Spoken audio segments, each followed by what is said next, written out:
Tadi Abang membicarakan tentang pertanggungjawaban perusahaan terhadap kerusakan lingkungan ya Bang. Ya.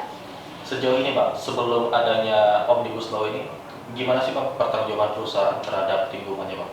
Dari pandangan Wargi Bang. Ya, kan kalau kita melihat dalam Undang-Undang 32 ya, dalam Undang-Undang 32 tahun 2009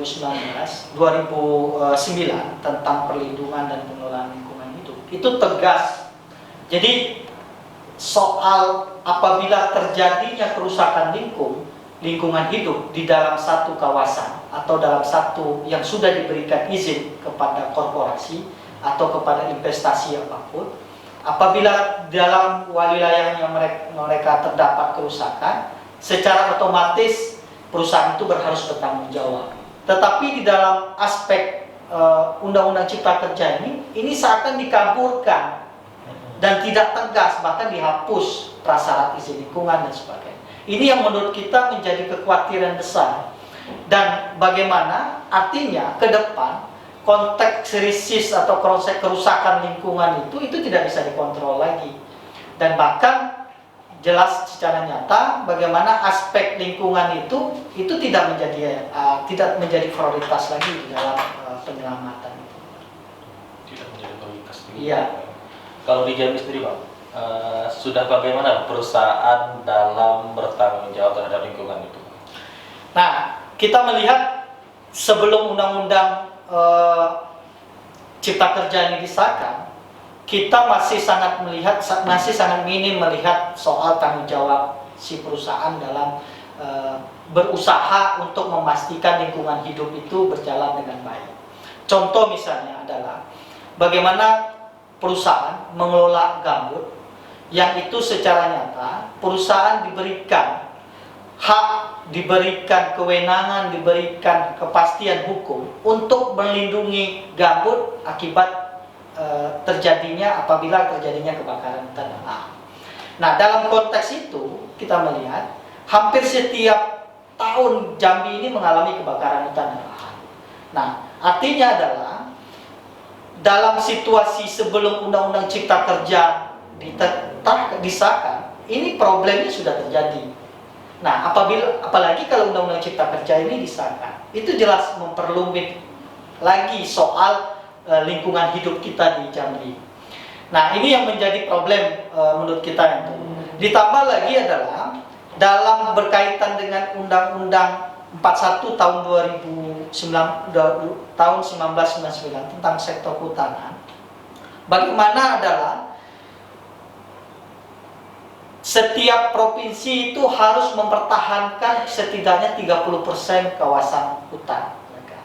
Tetapi di dalam Undang-Undang Cipta Kerja itu diperbolehkan, artinya dihapuskan 30% tadi. Kurang jauh berarti.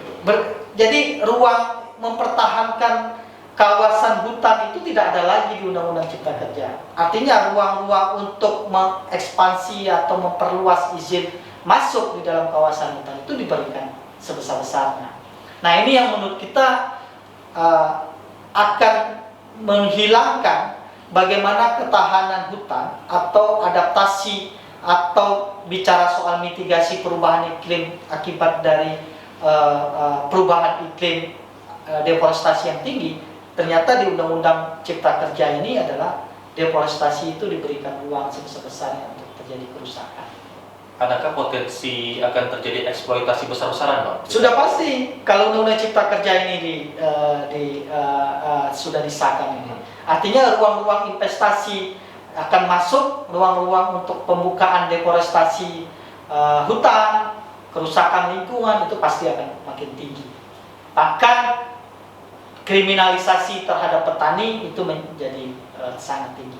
Kenapa? Karena berkaitan dengan areal pangan berkelanjutan itu bisa dicabut atau bisa dilakukan alih fungsi apabila itu mempunyai untuk kepentingan umum atau kepentingan program strategis nasional.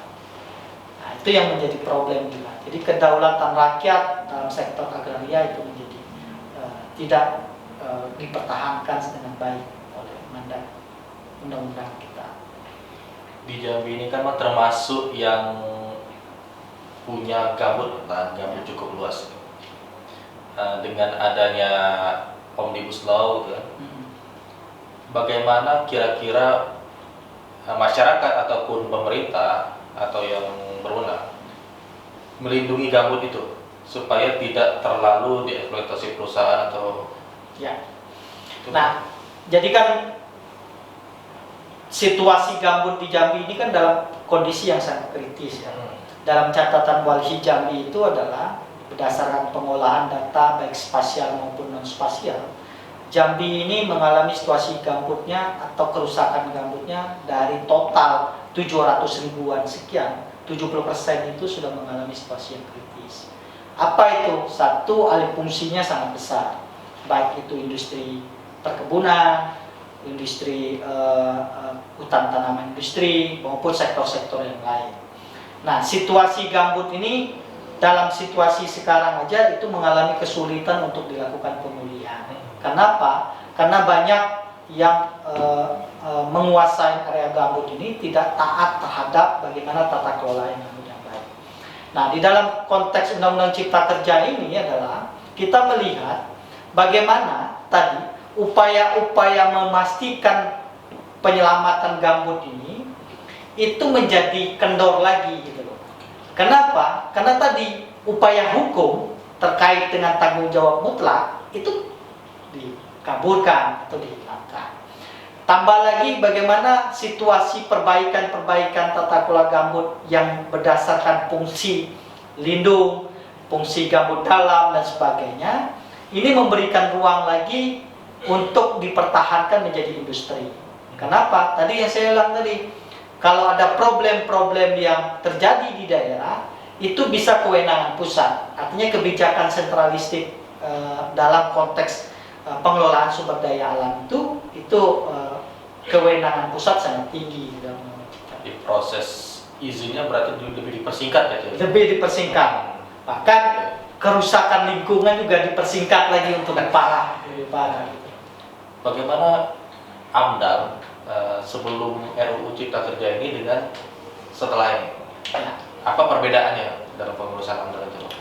Nah, kan kalau dalam undang-undang lingkungan hidup, ya, undang-undang pengelolaan lingkungan hidup, itu kan jelas menyatakan adalah proses untuk menerbitkan izin usaha itu harus dilalui dengan pembuatan izin lingkungan. Nah, komponen dalam izin lingkungan itu adalah AMDAL salah satunya. Nah, sejak diterbitnya Undang-Undang Cipta Kerja ini, itu AMDAL, proses AMDAL itu ditiadakan, itu dihapuskan. Hanya dalam konteks persetujuan lingkungan. Nah, pertanyaan kita adalah, kalau dalam konteks AMDAL yang selama ini dipakai dan itu tidak juga memberikan dampak yang kuat terhadap penyelamatan lingkungan, apalagi persetujuan lingkungan saja. Nah, ini yang menjadi problem menurut kita. Artinya adalah partisipasi publik, karena AMDAL itu kan syaratnya sangat serat kepada partisipasi publik. Kenapa? Karena dimulai dari konteks bagaimana masyarakat yang terdampak atau masyarakat yang mempunyai hak atau masyarakat yang tinggal langsung dalam dan berdekat langsung dalam usaha itu mendapatkan ruang secara substansi, memberikan masukan atau melakukan penolakan apabila mereka mengalami risiko. Tetapi dalam konteks Undang-Undang Cipta Kerja itu ruang-ruang partisipasi publik itu tidak diadakan lagi. Nah, itu yang menurut kita menjadi problem sangat sistematik ke depan yang akan terjadi. Persetujuan lingkungan ini kan yang kita baca dalam konteks ini, walaupun nanti akan diturunkan dalam bentuk PP dan sebagainya, padahal konteks yang lebih kuat kan undang-undang. Undang-undangannya sudah mengkaburkan proses ini. Persetujuan lingkungan itu ibaratnya adalah kalau kita mau mendapatkan sesuatu hanya sekedar disetujui, kita boleh melakukan. Padahal kalau dalam hierarki pemanfaatan sumber daya alam yang kuat itu adalah bagaimana keterlibatan publik menganalisis dampak risiko serta melihat situasi yang menjadi potensial terjadi kerusakan itu harus diperhatikan khusus. Nah, ini tidak gitu. Nah, ini yang terjadi dalam Undang-Undang Cipta Kerja ini, dampak-dampak yang dirasakan itu sudah akan nyata.